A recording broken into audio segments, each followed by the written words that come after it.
Assalamualaikum warahmatullahi wabarakatuh.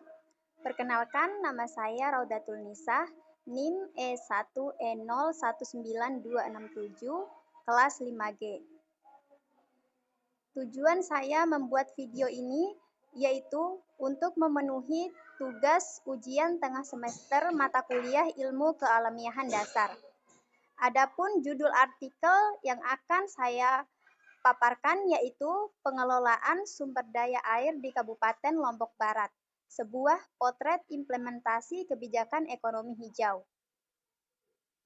Slide selanjutnya yaitu bagian abstrak. Artikel ini menjelaskan upaya pemerintah Provinsi Nusa Tenggara Barat, khususnya di Kabupaten Lombok Barat, dalam mengatasi krisis air, yang antara lain disebabkan oleh kerusakan hutan di daerah hulu. Untuk mengatasi permasalahan ini, pemerintah Kabupaten Lombok Barat telah mengeluarkan kebijakan pengelolaan sumber daya air, yang lebih dikenal sebagai kebijakan ekonomi hijau. Konsep ekonomi hijau ini merupakan salah satu usaha untuk meningkatkan kesejahteraan dan keadilan sosial, sambil pada saat yang sama mengurangi resiko kerusakan lingkungan. Dengan kata lain, ekonomi hijau merupakan sebuah paradigma baru pengelolaan sumber daya alam yang mengubah dari pendekatan sektoral ke pendekatan pengelolaan yang terintegrasi. Implementasi program tersebut meliputi penghutanan kembali daerah tangkapan air, penanaman mangrove, program desa mandiri energi, program 1000 biru, dan program pelayanan jasa lingkungan. Slide selanjutnya.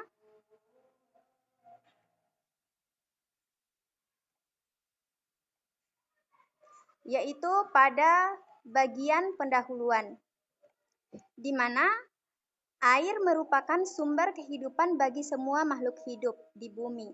Secara ekologis, air juga merupakan salah satu indikator utama dalam pengelolaan lingkungan karena keberadaan air menjamin bekerjanya siklus alam secara normal.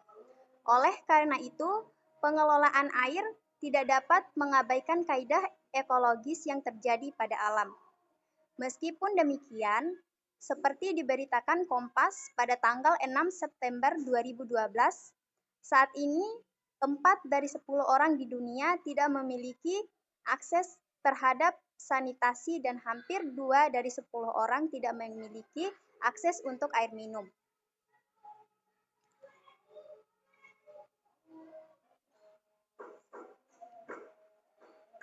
Selanjutnya yaitu pendapat ahli lingkungan. Para ahli lingkungan berpendapat bahwa salah satu penyebab terjadinya bencana alam kekeringan yang menampakkan diri dalam bentuk krisis air di musim kemarau dan banjir bandang di musim penghujan adalah terganggunya fungsi ekologis pada sejumlah daerah aliran sungai, utamanya pada bagian hulu.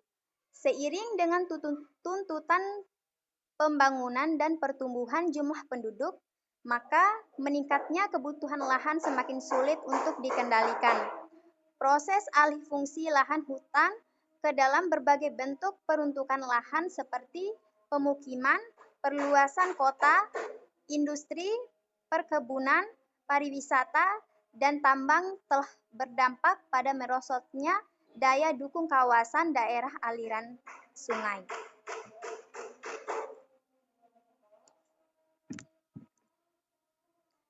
Selanjutnya, yaitu hilangnya tutupan lahan telah berdampak pada terganggunya fungsi ekologi tata air dan tanah, yakni tidak optimalnya penyerapan air hujan.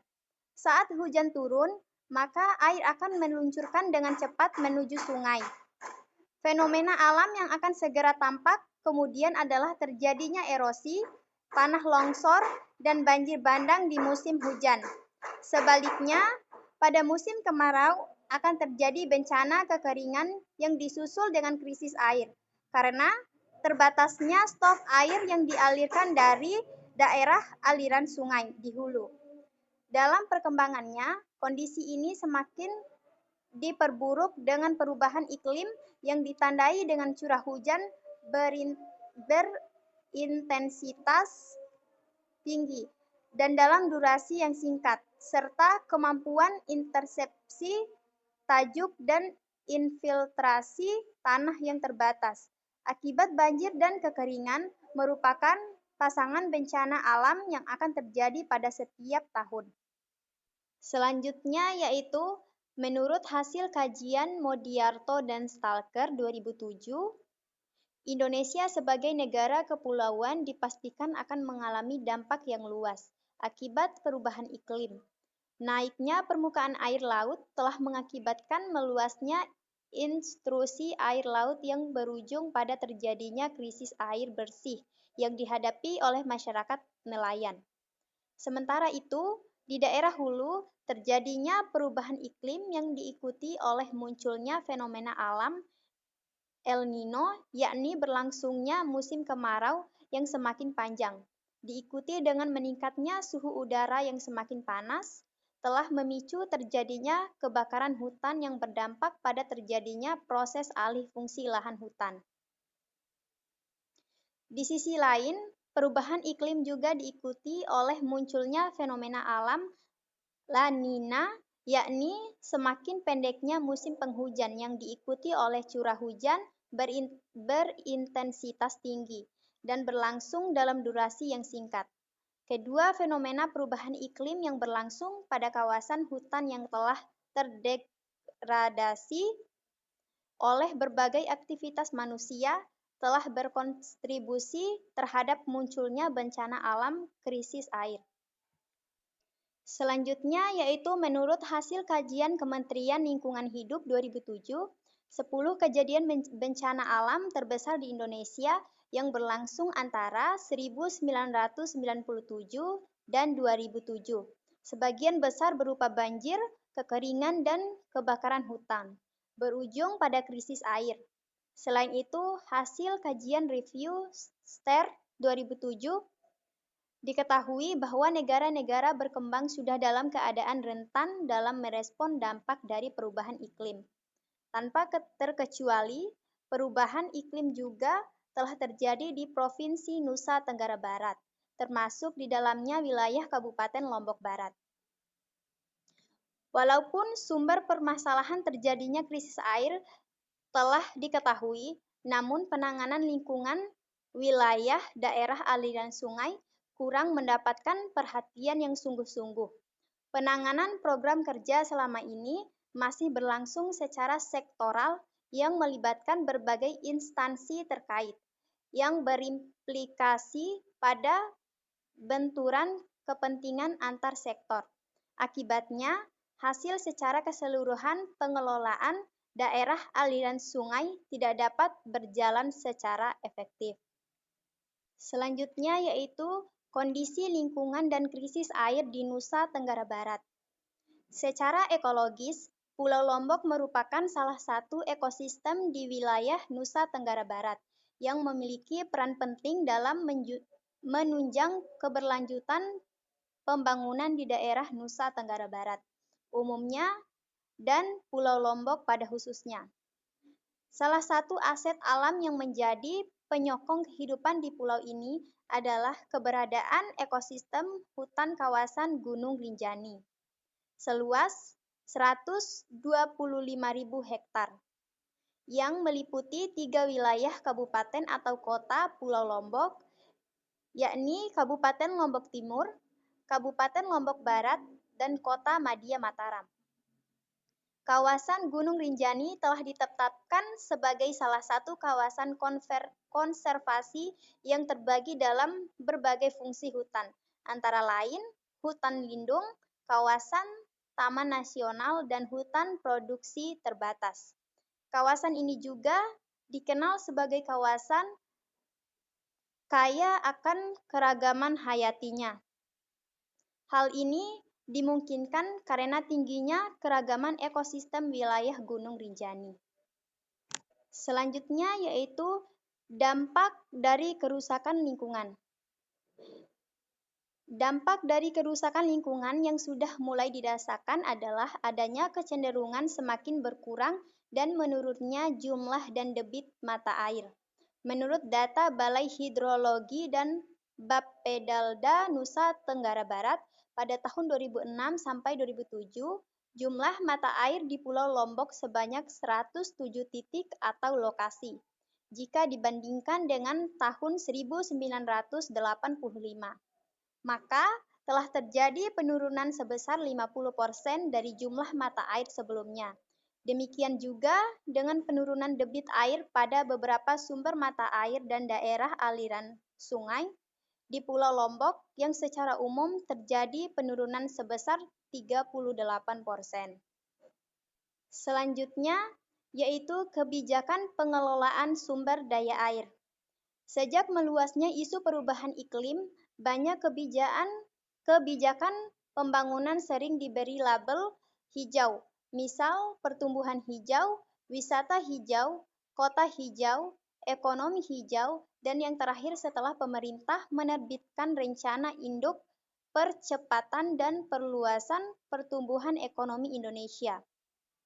Muncul wacana baru, yaitu Grand MP3E1 atau esensinya adalah sama dengan istilah pembangunan yang berkelanjutan yang diperkenalkan pada tahun 1992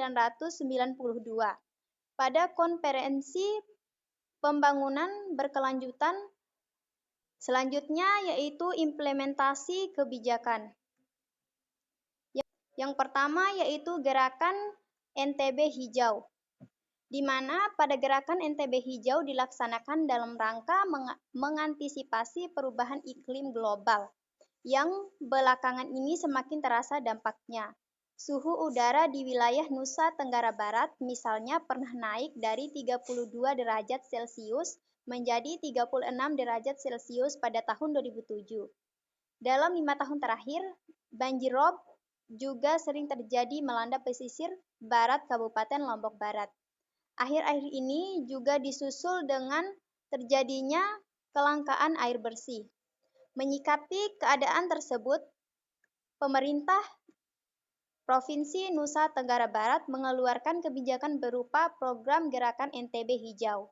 Melalui program ini, masyarakat diharapkan tidak melakukan perusakan lingkungan baik berupa penebangan hutan, pengelolaan lahan yang tidak memperhatikan kaidah konservasi, membuang sampah atau limbah sembarangan, mempergunakan racun dalam mencari ikan, merusak terumbu karang, merusak sumber mata air, dan sebagainya.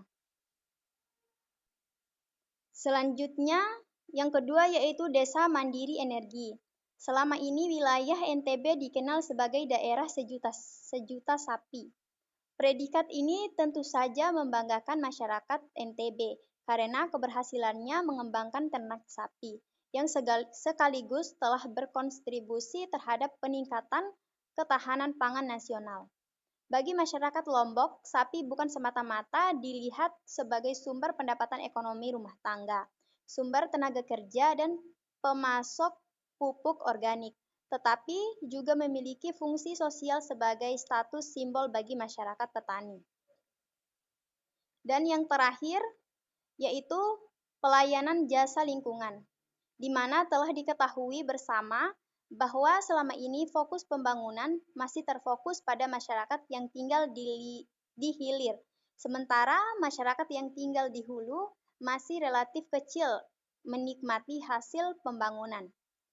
Kebijakan pengelolaan sumber daya alam di sektor hulu masih kurang dikaitkan dengan sektor hilir, padahal mereka yang tinggal di hilir yang lebih banyak menikmati manfaat pengelolaan sumber daya alam di hulu, seperti PDAM, pemerintah, industri pariwisata, dan masyarakat.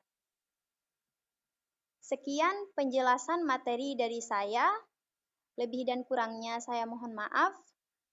Wabillahi taufiq wal hidayah. Wassalamualaikum warahmatullahi wabarakatuh.